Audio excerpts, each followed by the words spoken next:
नमस्ते। आज हम समझने की कोशिश करेंगे कि हमारा दिमाग, हमारा ब्रेन आखिर चीजों को सीखता कैसे है और कुछ चीजें हमेशा के लिए याद कैसे रह जाती हैं। चलिए, इंसान की याददाश्त के इस दिलचस्प सफर पर निकलते हैं।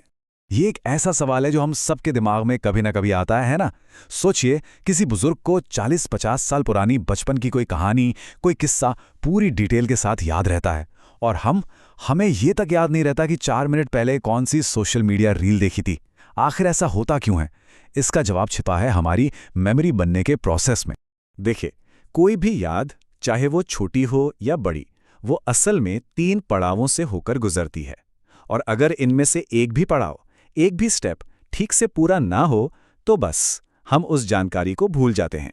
तो वो 3 जरूरी स्टेप्स हैं। पहला, एनकोडिंग, मतलब जानकारी को एक कोड में बदलना। दूसरा, स्टोरेज, यानी उस जानकारी को सही सलामत रखना। और तीसरा, रिट्रीवल, यानी जरूरत पड़ने पर उसे वापस याद करना।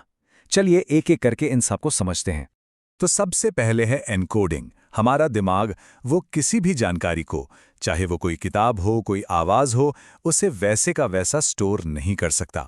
हम जो कुछ भी अपनी आंखों से देखते हैं, कानों से सुनते हैं या महसूस करते हैं, दिमाग पहले उसे न्यूरॉन्स की भाषा में ट्रांसलेट करता है। इसी ट्रांसलेशन के प्रोसेस को एनकोडिंग कहते हैं। और यहीं पर एक बहुत ही दिलचस्प टेक्निक काम आती है, जिसे कहते हैं डबल कोडिंग। इसका मतलब है एक ही जानकारी को दिमाग तक कई अलग अलग तरीकों से पहुंचाना। जैसे कुछ पढ़ा, फिर किसी से उसके बारे में बात की, फिर उसकी एक इमेज अपने दिमाग में बनाई। जब हम ऐसा करते हैं तो एनकोडिंग बहुत ज्यादा मजबूत हो जाती है और दिमाग में उस जानकारी के लिए पक्के कनेक्शंस बन जाते हैं। अच्छा, एक बार जानकारी एनकोड हो गई तो अगला स्टेप आता है स्टोरेज का। अब ऐसा नहीं है कि वो जानकारी दिमाग में किसी एक फाइल की तरह सेव हो जाती है। नहीं, वो तो न्यूरॉन्स के एक बहुत बड़े नेटवर्क में, एक जाल में फैल जाती है। और इस फैलाव के लिए लगातार और फोकस्ड इनपुट चाहिए। अब जो सोशल मीडिया रील्स जैसी छोटी छोटी बिखरी हुई जानकारी होती है, वो इस प्रोसेस को डिस्टर्ब कर देती है। तो फिर मेमोरी को अच्छे से स्टोर करने का राज क्या है? एक बहुत बड़ा सीक्रेट है, चंकिंग।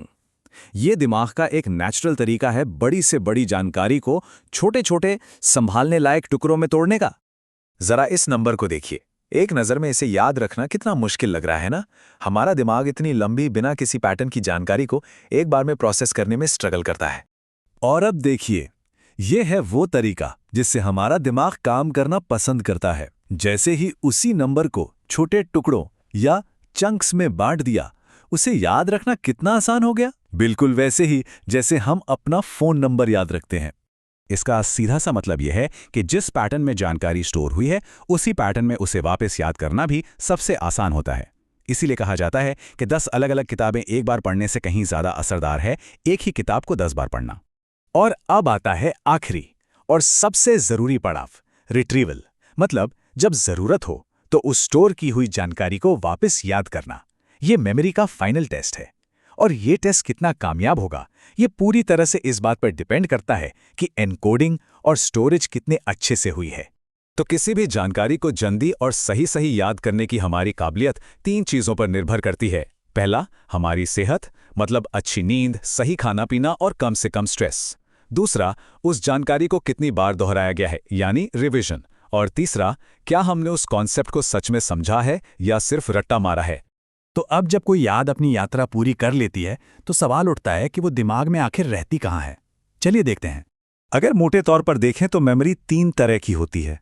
सेंसरी मेमोरी, जो 1 सेकंड से भी कम टिकती है, जैसे पलक झपकते ही कोई इमेज देखी और भूल गए। फिर है शॉर्ट टर्म मेमोरी, जो करीब 20 सेकंड तक रहती है, जैसे कोई फोन नंबर सुना। और आखिर में आती है लॉन्ग टर्म मेमोरी, जो जिंदगी भर हमारे साथ रह सकती है। लॉन्ग टर्म मेमोरी में से एक है एपिसोडिक मेमोरी, और ये सबसे मजबूत यादों में से एक है।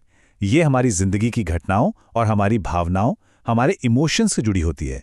पहली बार साइकिल चलाना, बचपन का कोई दोस्त, यही वजह है कि बचपन की यादें इतनी पक्की होती हैं।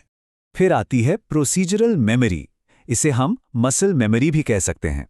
जब दिमाग किसी काम को इतनी बार कर लेता है कि वो काम खुद ब खुद होने लगता है, जैसे बिना कीबोर्ड देखे टाइप करना या किसी कारीगर का हाथ जो अपने आप काम करता रहता है।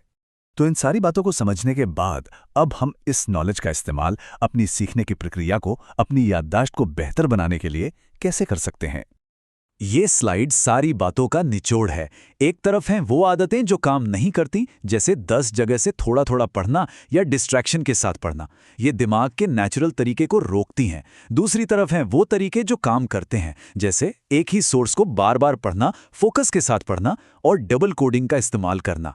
ये तरीके हमारी मेमोरी को असल में सुपरचार्ज कर सकते हैं।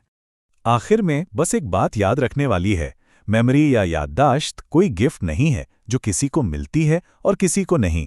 ये एक स्किल है, एक हुनर है, जिसे हम सब कोशिश करके बेहतर बना सकते हैं। तो अब सवाल ये है कि इस जानकारी का इस्तेमाल करके हम अपनी याददाश्त के सफ़र को बेहतर बनाने के लिए क्या कदम उठाएंगे।